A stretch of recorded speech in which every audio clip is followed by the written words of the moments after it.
Locals figured he was just some pathetic farm hand, but plot twist, he's actually the soul of a god-tier dragon humans ganked ages ago. He literally spent eons carrying humanity against demons, but they repaid him with pure salt and a hit squad of try-hard adventurers who cornered him in his own living room. Their main hero landed the finishing move, leaving the big guy wondering why these hairless monkeys were so obsessed with murdering a dragon who minded his business. He figured death was better than a sequel, but the universe had other plans, respawning him as a peasant kid in some middle-of-nowhere village to start the grind again. His new parents named him Dolan, and he grew up remarkably capable while trying his hardest to forget he used to be a literal force of nature. In this dump, you're considered a legal adult at 15, which is honestly a dream come true for the creeps of the world. But for Dolan, it just means he's on his own. One morning, he meets up with his remarkably hideous brother to go waste time at the river for some fish. His brother asks if he's actually suicidal enough to hit the swamp tomorrow, since people have been disappearing into the tall grass lately. Apparently, the village guard captain is too busy playing cowboy simulators to actually go do his job and investigate. After catching way too many fish, he heads back and runs into a local beauty named Mal and a total airhead named Albert. They're shocked he actually caught something, while Dolan thanks Mal for helping him prep to survive whatever nightmare fuel is currently living in the marsh. Dolan heads home to dry his haul, but a red-headed kid interrupts his chores because it's time for his daily session of playing with fire. He heads to his teacher's place and drops a magic flex so hard it shocks the old lady, who claims his firepower is basically terrifying. Walking home later, he crosses paths with some pale girl who looks like she just stepped out of a Victorian-era country club. The village chief introduces this royal snob as Christina, claiming she'll be slumming it with the peasants for a little while. Dolan gives her a quick handshake and immediately clocks that she's actually a walking weapon in fancy clothes. He wonders what her deal is, but the sun is dropping, and he's got to get back to the family farm before the food gets cold. His family welcomes him back, and his mom serves up a dinner that actually looks edible for once. Over dinner, his dad tells him to find a wife so he stops spending his nights alone, but Dolan insists on enjoying his freedom before getting cuffed. The next morning, he heads for the swamp, only to find the entire village acting like he's never coming back. After trekking through a forest filled with things that want to eat him, he finds a swamp that smells worse than a locker room in mid-July. He checks the water and realizes the magic here is completely trashed, which explains why everything is dying or becoming a mutant. Before he can fix the plumbing, he hears a noise in the bushes and turns around ready to kill something. He assumes it's an apex predator, so he pulls his blade, but instead, he finds a blonde girl who is half snake and all drama. Dolan is confused because her kind shouldn't be here, and even more confused because she's acting like she's having some kind of public meltdown. The snake girl starts twitching and posing like she's auditioning for a low-budget music video, which is honestly just awkward. She says she's peaceful, but a giant mud monster decides to crash the party and tries to flatten her into the dirt. She screams for help, and Dolan actually does something useful, slicing the beast's legs off before grabbing the girl and making a run for it. The monster is basically a sentient pile of trash that regenerates instantly while they hide behind a mushroom large enough to make a hippie cry. The girl starts yapping immediately, but Dolan tells her to pipe down so he can actually use his brain for a second. Once the coast is clear, she asks what that thing was, clearly terrified of the giant pile of moving sludge they just encountered. Dolan tells her it's an earth elemental that has apparently lost its few remaining marble and gone totally feral. He notes the lizard folk who used to run this place have gone silent, probably because they all ended up as fertilizer for that mud thing.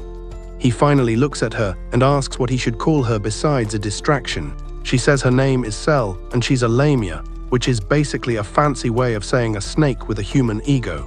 Dolan recalls that her kind are supposed to be hot and magical, though this one seems to be lacking in the confidence department. He asks for a team-up, but she starts making excuses about how her magic is mid and she'll probably just mess everything up. He tells her to quit whining because he's going to carry the fight while she just stands in the back. Cell agrees to help, though she's clearly worried about trusting some random human she just met in a literal swamp. Dolan gives the word, and they both jump out of cover like they actually know what they're doing to jump the monster. The beast starts lobbing mud at her like a toddler, but Dolan zips in and blocks the projectiles before they can ruin her hair. Cell finally does something cool, summoning a giant magic snake to strangle the elemental, even though she looks like she's about to pass out from the effort.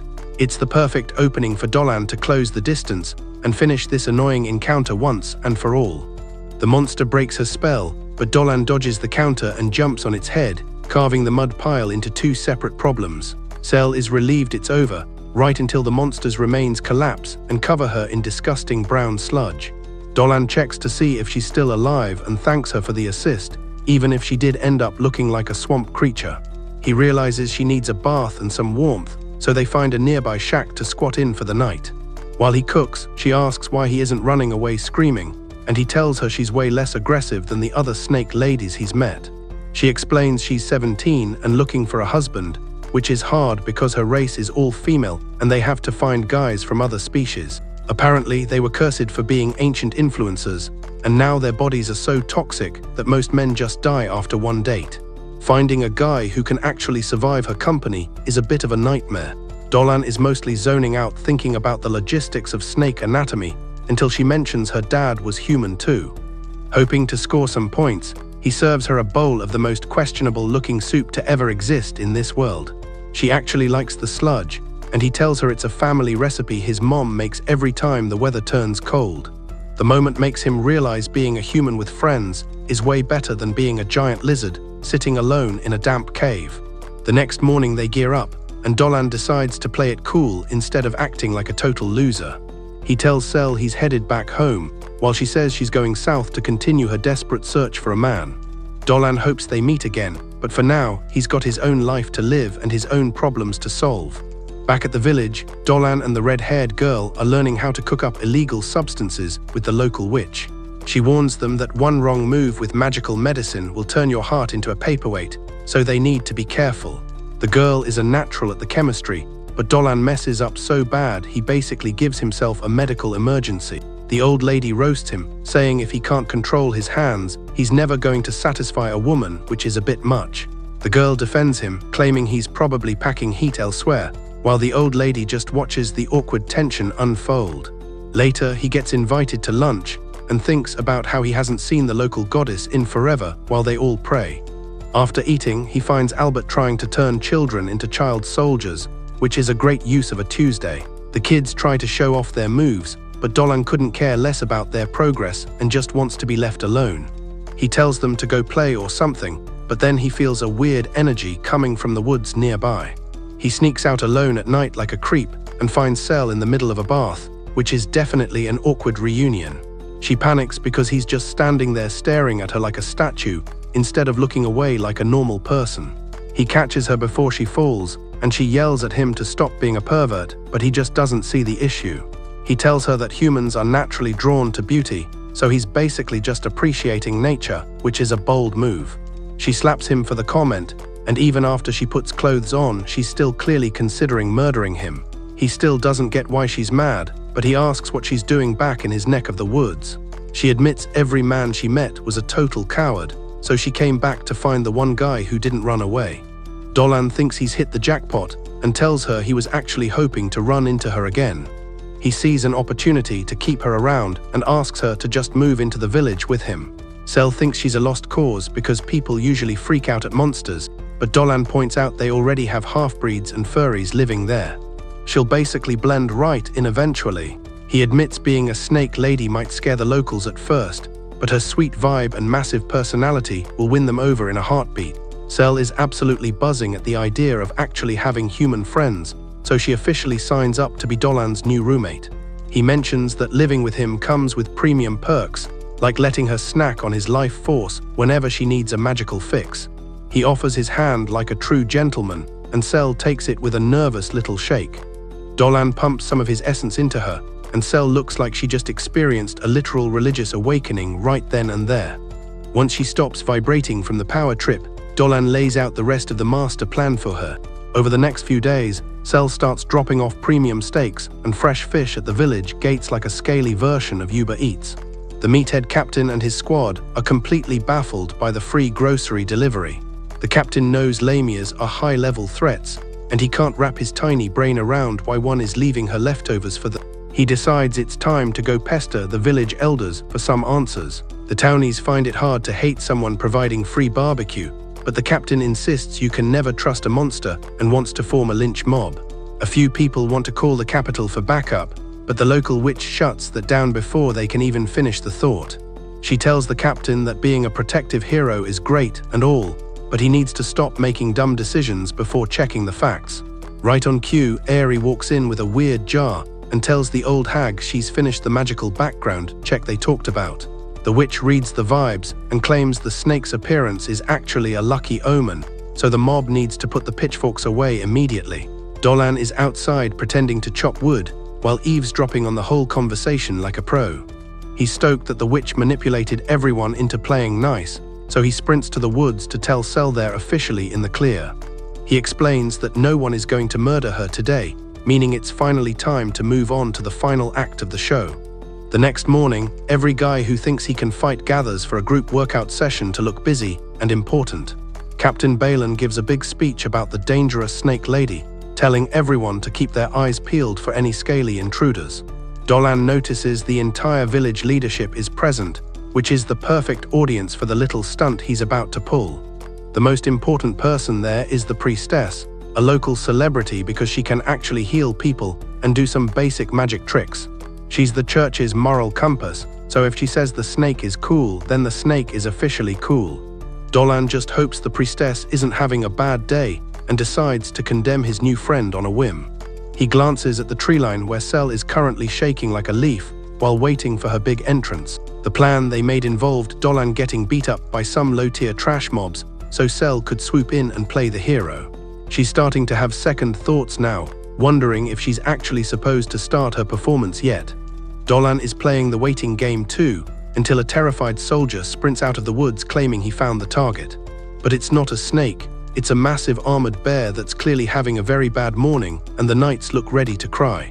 Captain Balin tells everyone to back off slowly, because fighting this thing is basically the equivalent of trying to punch a freight train.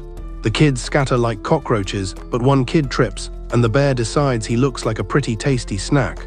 Dolan jumps in to save the day, realizing he might have to break out the forbidden dragon moves to stop this tank. But right before he can act, Cell leaps from the shadows and face tanks the bear's attack, taking a massive hit just to protect the kid. The villagers are stunned, and then Cell gives the bear a look so intense it basically hypnotizes the beast into leaving the area. Dolan asks if she's doing okay, and she points out the obvious fact that she's currently bleeding all over the place. The captain immediately ruins the moment by slamming his sword down and telling the monster to stay away from his people. Dolan tells the captain to chill out because this girl just saved everyone, and he wasn't raised to be an ungrateful prick to his savior. Balin decides to use his brain for once and asks if she's the one who's been dropping off the free groceries lately. She admits it was her, then hits the floor and begs them to let her live in the village with them. She talks about her journey being a total disaster and how being alone in the wild is actually pretty terrifying for a snake. She just wants a place to crash and promises she won't eat any of the neighbors or cause any magical property damage. The crowd settles down, and Balin looks at the priestess to see if she's going to give the green light. The priestess is just standing there with a 1,000-yard stare, while tears start rolling down her face for some reason. A beam of light hits her, which is basically the goddess Myro sending a text message from the heavens.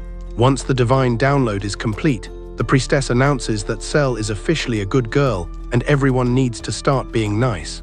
She walks up and officially welcomes the scaly newcomer to the neighborhood with open arms. Cell tries to say thanks, but the blood loss finally catches up to her and she passes out like a light. Dolan catches her before she hits the dirt, and they rush her back to town to get her patched up. By the next day, she's doing better, and the locals show her to a new house that's surprisingly well furnished for a snake den. She's actually touched that the hairless monkeys were this nice to her and gives them a sincere thank you. Balin admits he owes her one for saving his kid and apologizes for being a typical aggressive meathead with a sword. Everyone welcomes her in, and Dolan introduces himself like they're strangers to keep the whole secret mastermind thing under wraps. A few days pass, and it seems like the snake girl has fully integrated into the local peasant lifestyle. Dolan is feeling pretty smug about his plan working and decides he should probably go thank the goddess for the assist. That night he sends his soul flying out of his body and shoots up into the clouds like a magical rocket. He shows up in heaven looking like a dragon again, and the goddess Myril is there waiting to have a chat. They catch up for a bit, and he thanks her for not letting the villagers turn his new friend into a pair of boots. Myrel just says the snake seemed cool enough, so she figured she'd intervene before things got too messy down there. Dolan is shocked she recognized his dragon soul inside a human meat suit, but she just laughs and says his energy bill is way too high.